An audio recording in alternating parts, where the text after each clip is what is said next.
Bonjour Louise, je suis contente d'animer cette première émission écologique avec toi. Et si tu es d'accord, j'ai envie aujourd'hui de te parler des crastes. Oui, mais c'est quoi ce truc? Alors, une craste, regarde, tu vas voir, viens voir.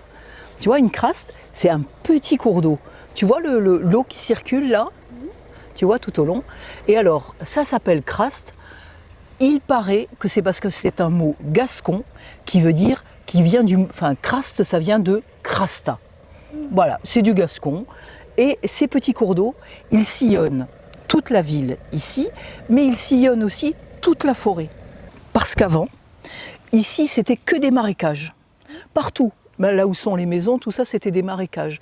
Et donc, on a planté des forêts de pins, parce que le pin a l'habitude boit beaucoup d'eau, donc on a planté des forêts de pins, mais en même temps, il fallait drainer toute cette eau et l'emmener directement dans le bassin. Et c'est pour ça qu'on a construit ces petits fossés qui drainent toute la ville dans tous les sens et qui vont tous vers le bassin. Et on a construit ces petits fossés pour drainer l'eau et amener l'eau au bassin et en même temps faire que le sol soit drainé, soit plus sec, on puisse cultiver des choses à manger et qu'on puisse bâtir des maisons sans être dans du marécage. On est drôlement bien là au bord de l'eau, qu'est-ce que t'en penses, hein? En plus, il y a des petits papillons. Ouais, il y a des petits papillons, c'est joli. On est bien là. Ouais. Mais pourquoi il y a des plantes? Là, dans la craste, c'est normal, regarde. Tu sais, l'eau, ça amène la vie. Donc dès que tu as de l'eau, il y a plein de plantes qui poussent. Et comme c'est un milieu qui est très très riche, il y a plein de petits animaux qui peuvent y vivre. Et donc du coup, ça développe encore plus les plantes. Et on a ce qu'on appelle vraiment tout un petit cycle de vie qui se fait là. Mais pourquoi c'est boueux? Alors, on a l'impression que c'est boueux. Alors, c'est vrai, le fond, il y a plein d'herbes mortes, des feuilles qui tombent. Alors, si on marchait au fond, c'est vrai qu'il y aurait peut-être un petit peu comme de la vase qui rentre entre les doigts de pied. Mais en fait, on a l'impression surtout que c'est boueux, c'est parce que l'eau qui est dans ces crastes, c'est de l'eau de pluie.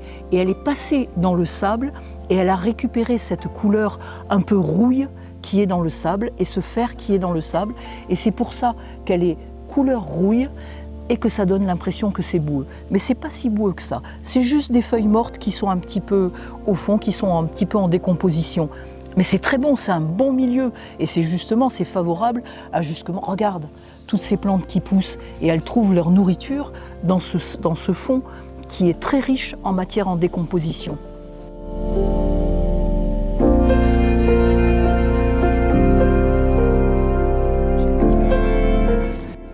T'as vu, c'est joli ces iris.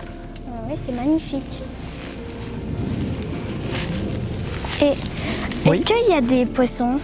Alors non, il n'y a pas de poissons parce que tu vois, il y a de l'eau en hiver, quand il pleut beaucoup, puisque le rôle justement des crastes, c'est d'emmener l'eau jusqu'au bassin, mais l'été ça s'assèche, donc il ne peut pas y avoir de poissons.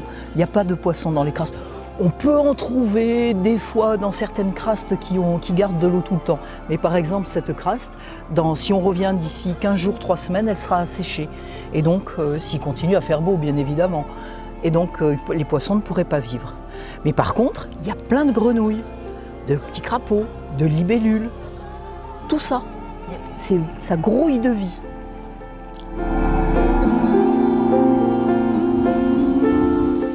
Tu vois Louise, tout à l'heure on parlait des plantes toutes les deux ensemble là.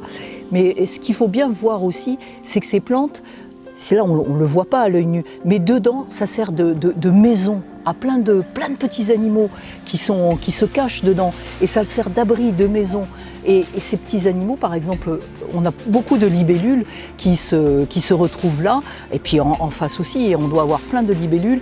Et quand elles sont petites, les libellules, les larves de libellules, ça mange les moustiques. Et puis après, il y a les oiseaux qui vont venir manger les larves de libellules, qui vont venir manger les libellules. Et tu vois, ça crée la vie. Et les plantes, elles ont aussi un autre rôle. Elles ont un rôle d'épuration. Toute l'eau qui passe à travers ces plantes, les plantes retiennent la pollution. Et alors, on pourrait mettre l'eau dans des tuyaux, mais alors toute la pollution, elle irait directement dans le bassin. Alors que là, les plantes retiennent la pollution et l'eau qui arrive dans le bassin, elle est épurée. Et ça, c'est drôlement important, parce que le bassin, on n'a qu'un bassin d'Arcachon, et il a une entrée qui est très étroite, et tout ce qui arrive dans le bassin, ça y reste. hein, le temps que le bassin se vide complètement et se re-remplisse d'eau de mer. Donc il faut faire attention à ce que l'eau qui arrive dans le bassin soit la plus propre et la plus nickel possible pour ne pas le polluer, pour qu'on puisse continuer à aller se baigner, pour qu'on puisse continuer à manger des huîtres et qu'on puisse vivre tranquillement. Voilà. Et puis en plus, tu vois, les crastes, ce qu'il y a de sympa, c'est que quand il pleut beaucoup, eh bien l'eau peut sortir des crastes, peut déborder un petit peu, et puis elle est ralentie du coup. Au lieu d'aller directement à toute vitesse dans le bassin avec toute sa pollution, ces choses nocives, eh ben elle y va tranquillement, en s'épurant, en se nettoyant. Et c'est ça le rôle des crastes. C'est hyper important. Il y a des animaux qui y vivent, la biodiversité qui vraiment s'y épanouit, ça dépollue. Ça permet à l'eau de s'infiltrer dans le sol et ça permet à l'eau qui arrive au bassin d'être propre. C'est quand même pas mal, hein? Qu'est-ce que t'en penses? Très intéressant tout ça. Mais elles viennent d'où les crasses? Eh bien les crasses, elles viennent de la forêt. Parce qu'elles ont été creusées en partant de la forêt.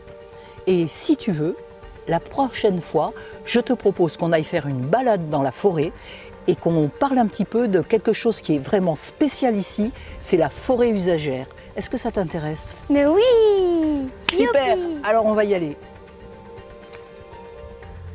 Atlantique TV, votre télévision de proximité. Chaîne indépendante de la Côte d'Argent, nous couvrons le pays de Médoc, le bassin d'Arcachon, le Val de l'Air et les Landes. Atlantique TV, ce sont des émissions et des reportages sur la culture, le patrimoine, l'écologie ou encore l'artisanat. Nous testons également pour vous des activités fun, comme le saut en parachute, des nouveaux spots de glisse aquatique et bien plus encore. Nous venons aussi à votre rencontre avec nos micro-trottoirs. Vous souhaitez participer à nos émissions et venir avec nous rencontrer nos invités ou avoir accès à des images inédites? Abonnez-vous à notre chaîne à partir de 1,99€ par mois. Atlantique TV, vous abonner, c'est aussi soutenir un média local 100% indépendant.